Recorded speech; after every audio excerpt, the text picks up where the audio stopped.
Welcome to The Explainer. Today we're taking a really deep dive into the Sri Lankan conflict. Now, we are literally mapping out 2,500 years of cause, effect, and escalation here, so it is a pretty dense story. But, by breaking it down visually, we're going to make the mechanics of how this island nation was shaped by both ancient history and modern warfare crystal clear. So here is the big question we're tackling today. How exactly does a political grievance mutate into a decades-long conflict? Because as you'll see as we move through this timeline, war isn't just a sequence of random events. No, it's actually a super rigid mechanism of decisions and their unavoidable consequences. Every action has a reaction, and today we're going to see exactly how a slow-burning identity crisis ignited into an all-out war. Okay, here's our roadmap. We're going to start with the deep roots of the identity crisis, move into the policy decisions that really sparked radicalization, and then examine the explosive turning point known as Black July. After that, we'll break down the cycles of the four Elam Wars. And finally, we'll track the definitive military campaign that brought the whole thing to a close. Let's get into it. To really understand the modern war, we absolutely have to rewind the clock. We need to look at the ancient histories and those colonial legacies that basically laid the foundation for all the tension to come. See, the island's demographic complexity isn't some new, modern phenomenon. Going all the way back to the 6th century BC, Aryans arrived from Odisha and Bihar. Fast forward a bit to the 12th century AD, and you have established Tamil domination in the north and east. But the really crucial modern shift, that begins in 1833, when the island becomes a British colony called Ceylon. Just a few years later, in 1837, the British bring in massive development projects, and to run them, they import a huge amount of Tamil labor. This colonial policy completely altered the island's demographics. So by the time Ceylon gained independence in 1948, the stage was already set for a highly fragile new nation that had to manage very distinct ethnic groups with deep historical claims. Moving right along to the post-independence years, from 1948 to 1972. This is the era where specific political decisions start aggressively triggering a major identity crisis. Take a look at how methodically the legislative marginalization of the Tamil minority happens over these 2 decades. Right out of the gate in 48, the Ceylon Citizenship Act is passed. Then, boom, a massive shift in 1956, Sinhala is made the sole official language, officially stripping Tamil of that status. By 1958, government-backed colonization of ethnic Tamil areas in the east sparks anti-Tamil riots. In 64, the Indo-Ceylon Pact actually agrees to repatriate 500,000 Tamils back to India.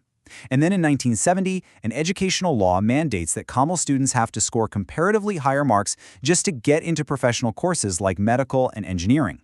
So we're talking about systematic, legal, and educational marginalization spanning over 20 years here. Now, restrictive policies like that don't just exist in a vacuum, right? They create a direct action-reaction pathway. Step 1, that political marginalization we just talked about, leads directly to Step 2, a rapidly deepening identity grievance among the Tamil population. And that inevitably forces Step 3, the formation of armed groups. By 1972, which, fun fact, is the exact same year Ceylon was renamed Sri Lanka, the Tamil New Tigers are formed by V. Prabhakaran.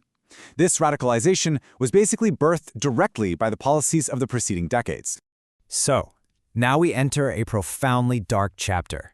The year 1983 is the pivotal turning point where political struggle and isolated radicalization completely mutated into an outright civil war. The escalation here is just incredibly fast. In July 1983, the LTTE ambushes a Sri Lankan army patrol, killing 13 personnel. Then, literally days later, the Welakata prison massacre happens. 53 Tamil inmates are killed by Sinhalese inmates, and prison authorities actually assisted them. This immediately triggers Step 3, an outbreak of widespread, absolutely devastating anti-Tamil violence across the entire country. To really grasp the sheer scale of what became known as the Black July pogrom, look at this number, 3,000. That's how many Tamils were slaughtered by Sinhalese mobs during this period. Neighborhoods were completely destroyed, and over 1.5 lakh Tamils, 150,000 people, were forced to flee their homes. This massive displacement and trauma acted as a giant catalyst. It led to an explosive growth in Tamil militant groups. The point of no return had officially been crossed. With the violence spiraling out of control, it quickly drew in foreign intervention, which, as you might guess, drastically complicated the war. In July 1987, the Indo-Sri Lankan Accord was signed, and that led to the immediate deployment of the Indian Peacekeeping Force, or the IPKF. Politically, the 13th Amendment was passed to establish provincial councils, but on the ground, the situation completely deteriorated. By October 87, the LTTE actually started attacking the IPKF directly. So what started as an internal ethnic conflict had now morphed into a chaotic, multi-factional war involving a foreign military power, mass casualties, and alliances that were just constantly shifting. Okay, so with the Indian forces eventually gone, we enter a grueling, multi-decade cycle of conventional warfare and shattered peace, known as the Four Elam Wars. This table really captures the exhausting rhythm of the conflict. It was just a continuous loop of truce, shattered peace, and massive escalation. Elam War I was triggered by Black July and ended with that 1987 Indian intervention. War II kicked off right after the IPKF left in 1990, and that phase was marked by horrific massacres and high-profile assassinations, including former Indian PM Rajiv Gandhi and Sri Lankan President Premadasa. That ended in a brief 95 ceasefire. War III started when the LTTE sank Navy boats later that same year, leading to huge territorial swings, finally culminating in a 2002 permanent ceasefire. And then, War IV. Sparked in 2006 by international bans and the LTTE closing the Mavalaru waterways, this phase devolved into uncompromising, total territorial warfare. So let's zoom in on the end of Elam War IV to track the rapid territorial collapse of the LTTE. This right here is a textbook study in what military strategists call territorial compression. The beginning of the end starts exactly here, January 7, 2008. The Sri Lankan armed forces commence a highly coordinated offensive pushing deep into the Vani region. This is the start of an absolutely massive, unrelenting squeeze on LTTE-held territory. Over the next several months, the military just keeps making significant gains. On November 15, 2008, they capture Punarin, which was a really crucial strategic point.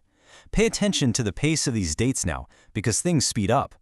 Literally just 2 days later, on November 17, Sri Lankan forces capture Mankulam. The front lines are shifting drastically day by day, and the momentum is entirely with the state military. Watch how this builds to a critical breaking point.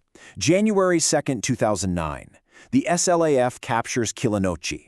Now this was huge. This was basically the administrative capital of the LTTE.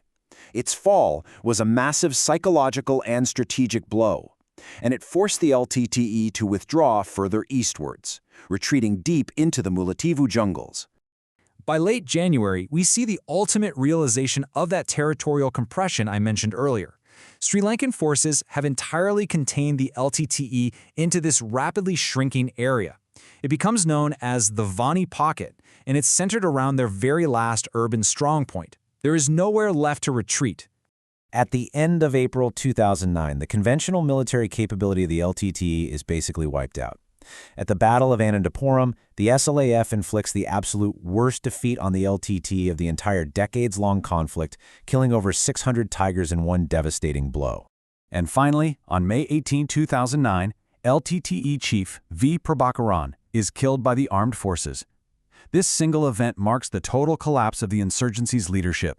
It brings a definitive, incredibly violent end to a civil war that had ravaged the island for over 25 years.